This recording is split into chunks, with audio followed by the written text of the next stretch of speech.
So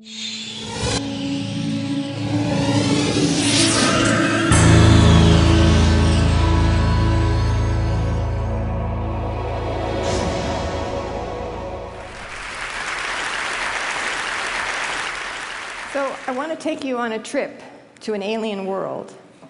And it's not a trip that requires light years of travel, but it's to a place where it's defined by light. So it's a little appreciated fact that most of the animals in our ocean make light. I've spent most of my career studying this phenomenon called bioluminescence. I study it because I think understanding it is critical to understanding life in the ocean, where most bioluminescence occurs. I also use it as a tool for visualizing and tracking pollution, but mostly I'm entranced by it. Since my first dive in a deep diving submersible, when I went down and turned out the lights and saw the fireworks displays, I've been a bioluminescence junkie.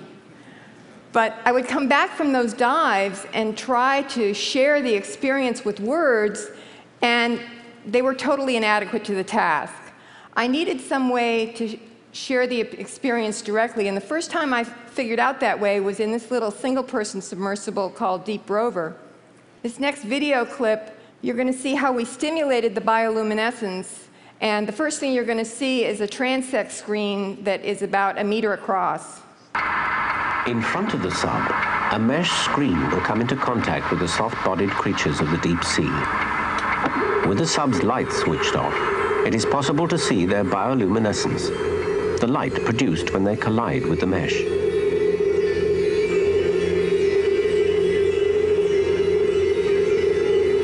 This is the first time it has ever been recorded.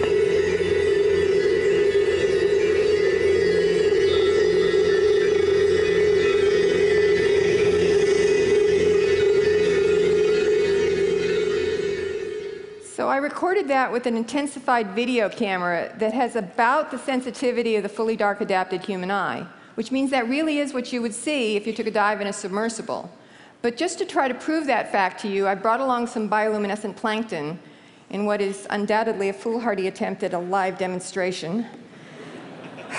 So, if we get the lights down and have it as dark in here as possible, I have a flask that has bioluminescent plankton in it. And you'll note there's no light coming from them right now, either because they're dead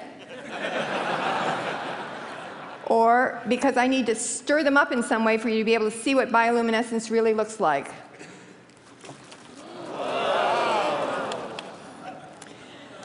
Oh, sorry.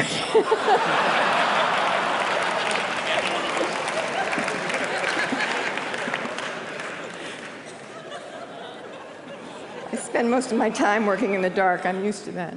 Okay. So that light was made by a bioluminescent dinoflagellate, a single-celled alga. So why would a single-celled alga need to be able to produce light? Well, it uses it to defend itself from its predators. The flash is like a scream for help. It's what's known as a bioluminescent burglar alarm. And just like the alarm on your car or your house, it's meant to cast unwanted attention onto the intruder, thereby either leading to his capture or scaring him away. There's a lot of animals that use this trick. For example, this black dragonfish. It's got a light organ under its eye, it's got a chin barbel, it's got a lot of other light organs you can't see, but you'll see them here in a minute. So we'd had to chase this in the submersible for quite some time because the top speed of this fish is 1 knot, which was the top speed of the submersible.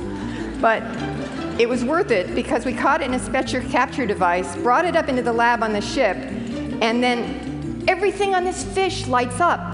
It's unbelievable. The light organs under the eyes are flashing, that chin barbel is flashing, it's got light organs on its belly that are flashing, fin lights. It's a scream for help. It's meant to attract attention. It's phenomenal. And you normally don't get to see this because we've exhausted the luminescence when we bring them up in nets. There's other ways you can defend yourself with light.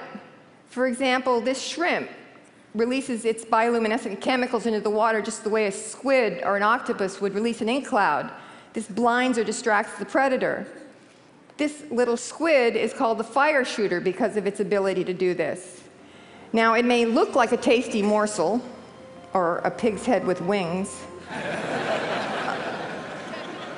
but if it's attacked, it puts out a barrage of light, in fact, a barrage of photon torpedoes. I just barely got the lights out in time for you to be able to see those gobs of light hitting the transect screen and then just glowing. It's phenomenal.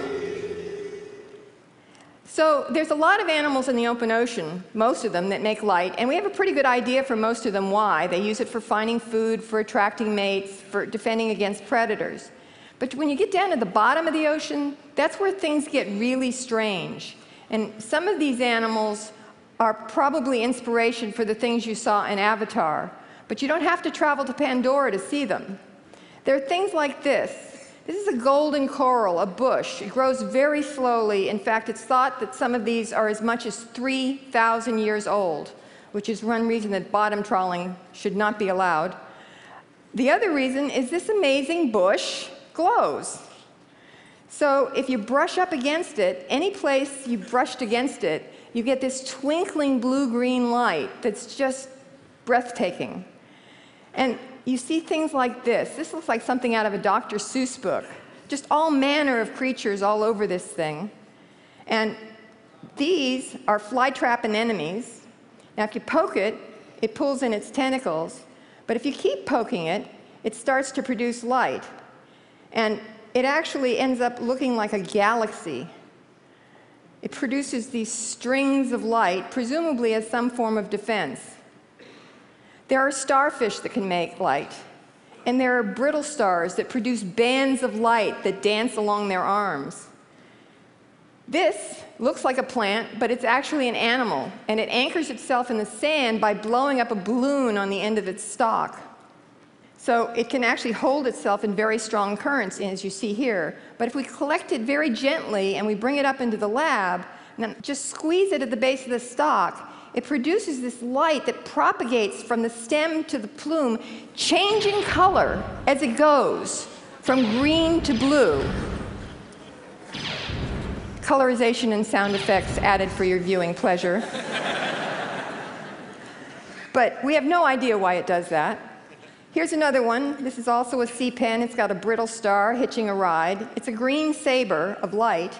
And like the one you just saw, it can produce these as bands of light. So if I squeeze the base, the bands go from base to tip. If I squeeze the tip, they go from tip to base.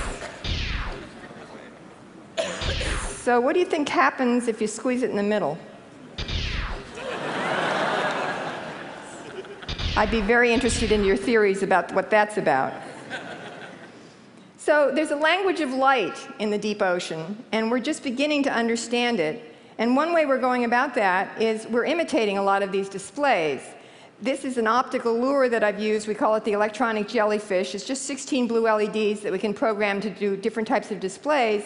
And we view it with a camera system I developed called Eye in the Sea that uses far red light that's invisible to most animals, so it's unobtrusive. So I just want to show you some of the responses that we've elicited from animals in the deep sea. So the camera's black and white, it's not high resolution, and what you're seeing here is a bait box with a bunch of, like the cockroaches of the ocean. There are isopods all over it. And right in the front is the electronic jellyfish, and when it starts flashing, it's just going to be one of the LEDs that's flashing very fast. But as soon as it starts to flash, and it's going to look big because it blooms on the camera, I want you to look right here. And there's something small there that responds. We're talking to something. It looks like a little string of pearls, basically. In fact, 3 strings of pearls. This was very consistent. This is in the Bahamas at about 2,000 feet. We basically have a chat room going on here, because once it gets started, everybody's talking. And I think this is actually a shrimp that's releasing its bioluminescent chemicals into the water. But the cool thing is we're talking to it. We don't know what we're saying. Personally, I think it's something sexy. And then finally, I want to show you some responses that we recorded with the world's first deep-sea webcam, which we had installed in Monterey Canyon last year. We've only just begun to analyze all of this data.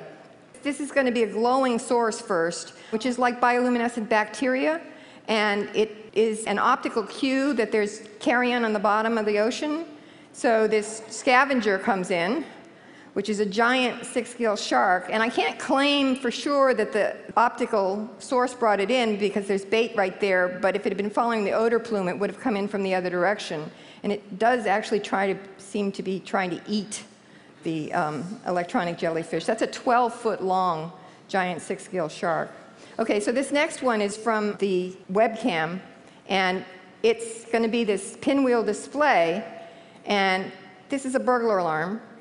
And that was a Humboldt squid, a juvenile Humboldt squid about 3 feet long. This is at 3,000 feet in Monterey Canyon. But if it's a burglar alarm, you wouldn't expect it to attack the jellyfish directly. It's supposed to be attacking what's attacking the jellyfish. But we did see a bunch of responses like this. This guy's a little more contemplative. Hey, wait a minute. There's supposed to be something else there. He's thinking about it, but he's persistent. He keeps coming back. And then he goes away for a few seconds to think about it some more and thinks, maybe if I come in from a different angle? Nope. So we are starting to get a handle on this, but only just the beginnings. We need more eyes on the process. So if any of you ever get a chance to take a dive in a submersible, by all means climb in and take the plunge. This is something that should be on everybody's bucket list because we live on an ocean planet. More than 90%, 99% of the living space on our planet is ocean. It's a magical place filled with breathtaking light shows.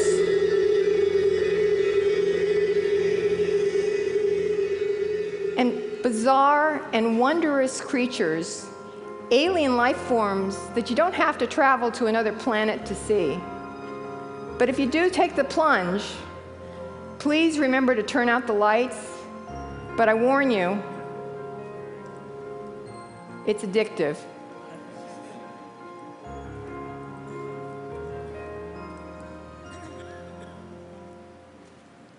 Thank you.